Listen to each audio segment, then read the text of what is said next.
Monday, September 15th, Gonan's Bridge. Leave it for the torches, lads, and make haste for Gonan. Kruniak's words soon spread through the entire camp, and men began hurrying in all directions.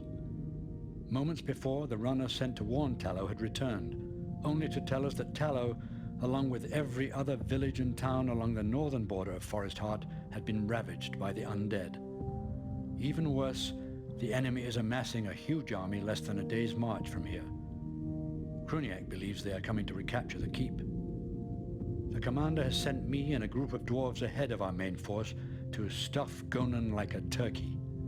I was unsure of his meaning until we reached Gonan's bridge, and the dwarves began to load the bridge with satchel charges. Apparently, he plans to destroy the bridge behind us once we are all across, to make pursuit more difficult. Kruniak and some other men stayed behind to put the keep to the torch, thus preventing it from falling back into the hands of the enemy. As we began our ascent into the foothills of the Cloudspine, I turned back and saw the blaze well underway. And that is when I noticed movement around the keep. I thought I knew what fear was, or that I had known fear. I was wrong. This night I have experienced true fear. The army of the dark is upon us, and it has no end. They march toward us shoulder to shoulder for as far as the eye can see. The very earth must be crying out at the damnable weight of them.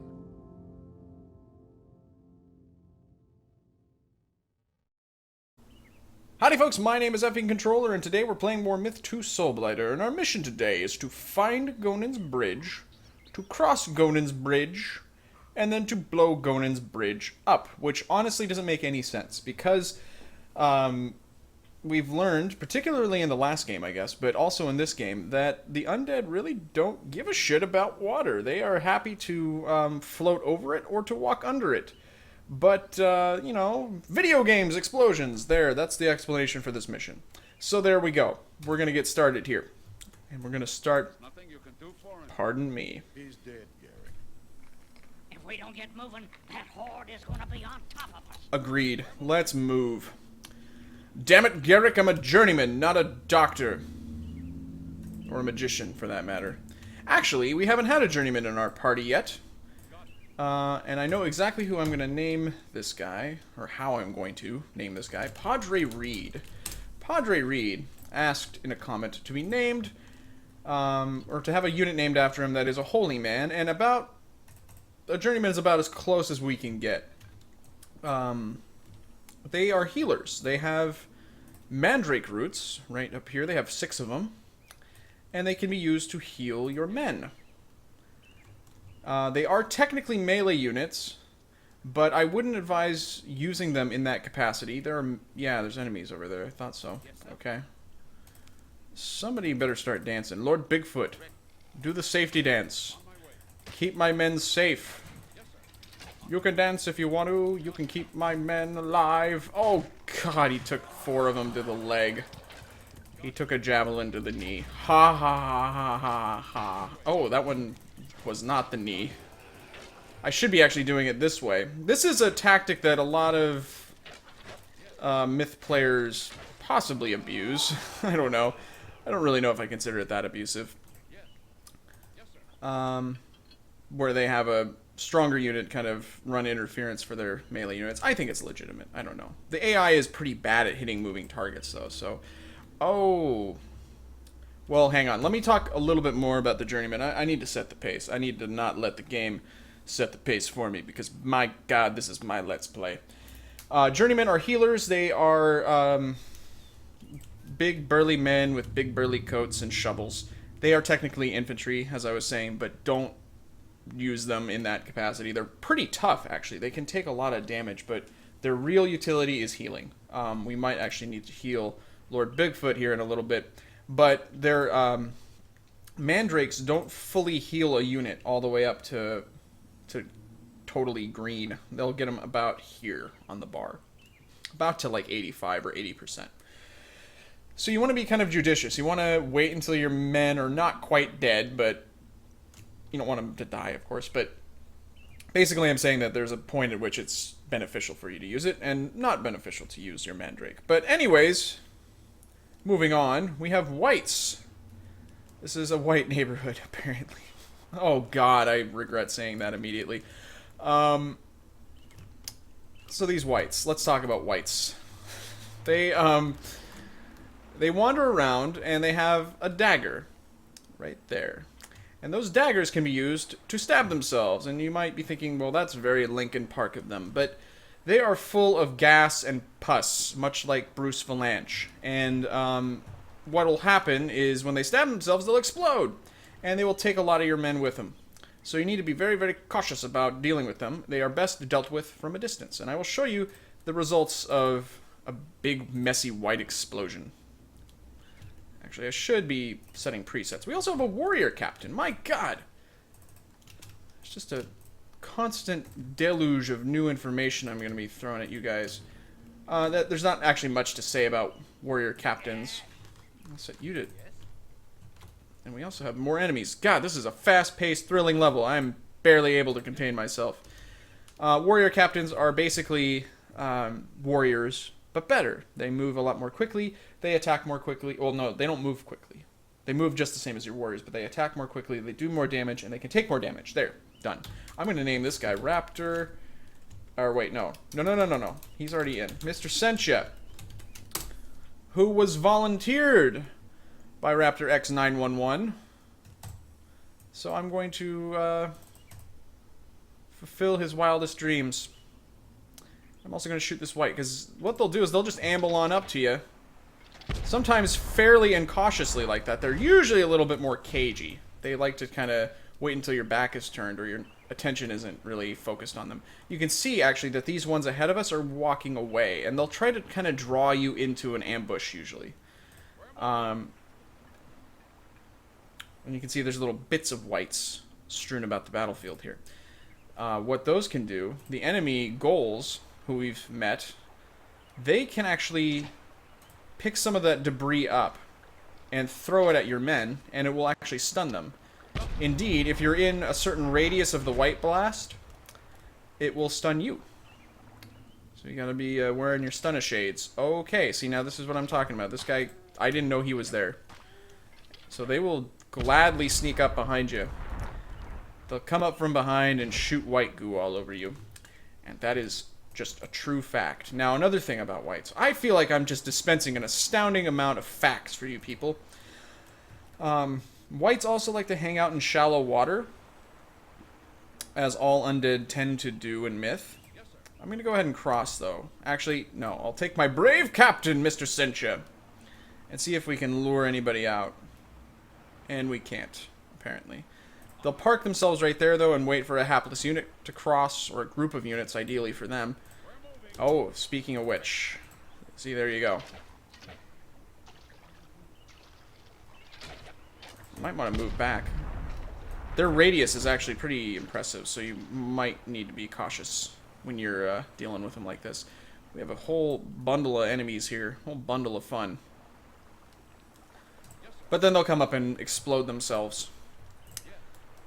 And you'll have a real mess on your hands.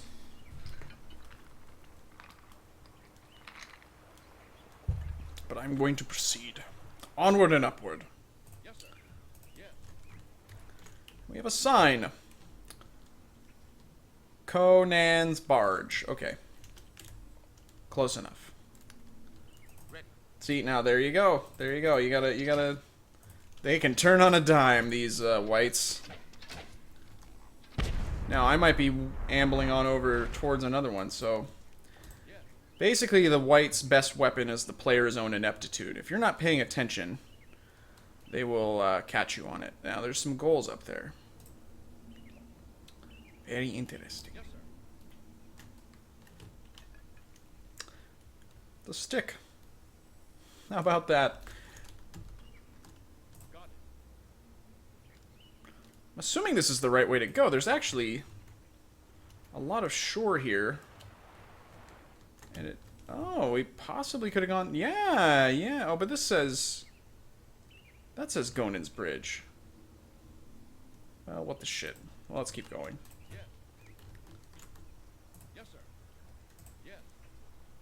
Is that whites? No, that is not whites. Okay, we need to possibly hustle them. You go there.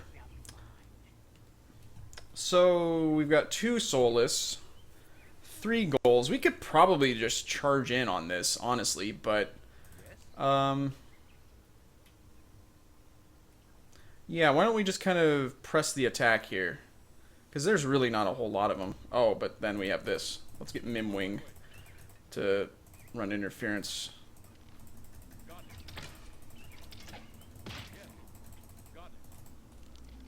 Goals will not be a problem for us. No, don't shoot your buddies in the buns. Oh, God, get out of there. Shit. I don't know who that was.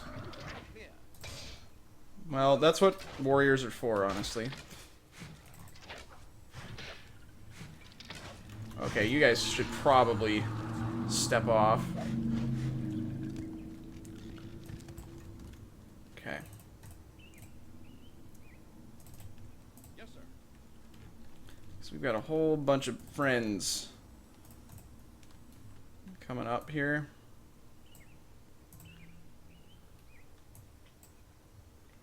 Didn't really think that would go that badly. I mean, it wasn't terrible, obviously. Oh, okay, wait, hang on. Hang on a second. Let's take a look at this. We've got... Yeah, okay, start attacking them. Yes, sir.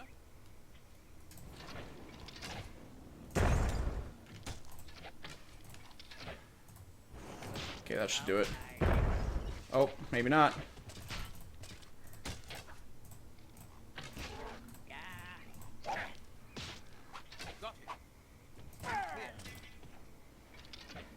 Oh, jeez.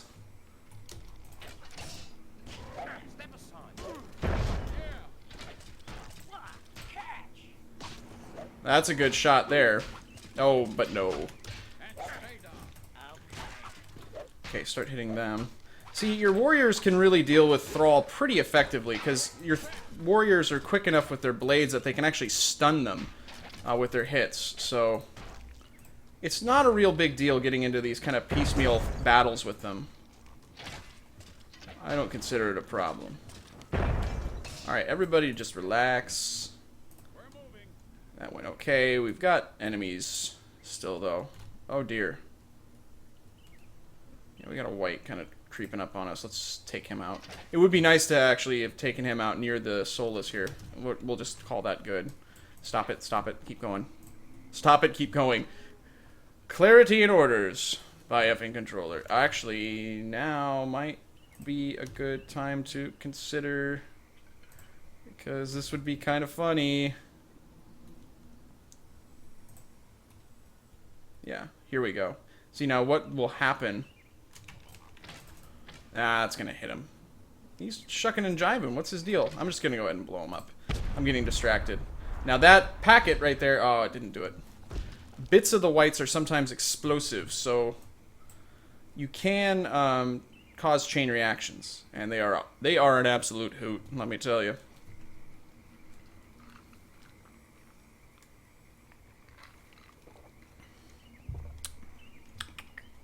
Yes, sir.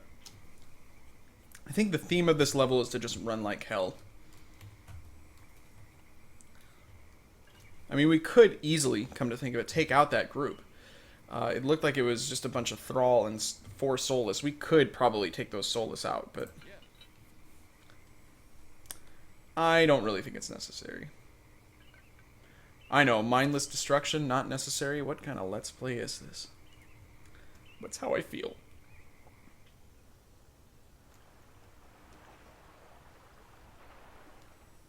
Coming up on the river again. Oh, that confirms. Yeah, because... that is where we started over here, came down here. We could have possibly gone through there. I remember this level now. I think I've played through both ways. I don't know why I picked this particular way, but I did. And I'm going to live with that choice. Now, this is another area. Aha! There you go. Game took the words right out of my mouth.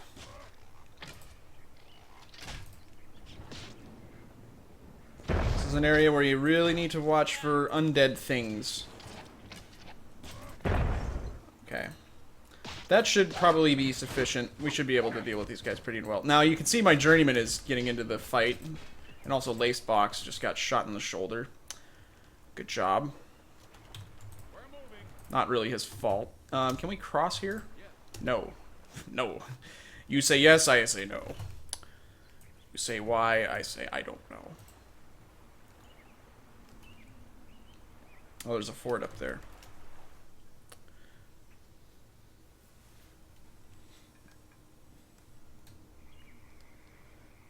Yeah, there we go.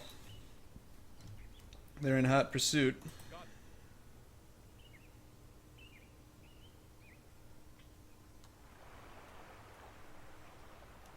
Let's stop here. Just wait for a second. Nothing's ambling up out of the water. I feel relatively safe here.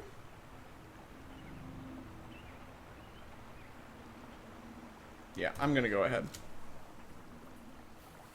I don't think that the game uses that trick this early in the story. But once it happens to you once, you'll remember it forever. Like an atomic wedgie.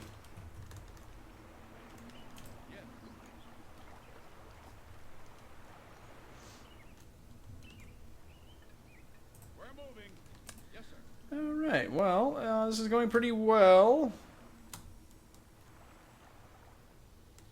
I just jinxed everything, probably, but I feel like things are kind of under control. So it looks like we go up here. There's a bridge. There's a bridge. And there's some white packets there. Those are the ones that actually explode. They look kind of like a tooth or something. I don't know how to describe them, but it's an important distinction on the battlefield if you ever find yourself playing multiplayer in particular. The other pieces will simply stun the enemy. These ones will actually cause an explosion. Not quite as strong as a dwarf bottle, but still pretty powerful, and they also will stun enemies. So, here we go. That's kind of to be expected there. Okay, so what we'll do is we'll get these guys up here. I think I might hide Tom behind the tree. This actually is not a very large group. It's probably a larger group on higher difficulty levels. Actually. No. Let's get Tom over here. There's no sense in risking him. I'm just gonna kite him along a little bit. Oh, see, there you go. That's what I'm... Oh, and we got... Nope, we didn't get very lucky there.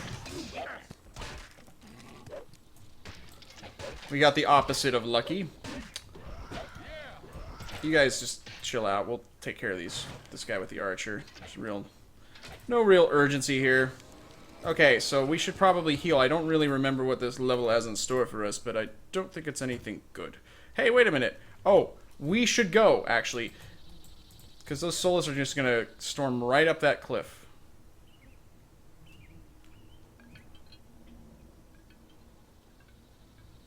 Look at them storming. Go, go, go, go, go, go. Go, go, go.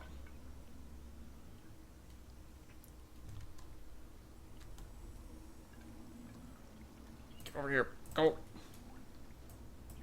Oh, I guess that's why the bridge is useful. It's... Well, no, it's not even that steep. The Solus could very easily go over that.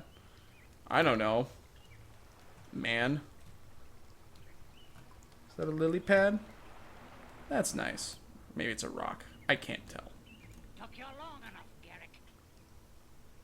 New units received. Oh, these are our buddies now. Ooh, we've got more new units to introduce.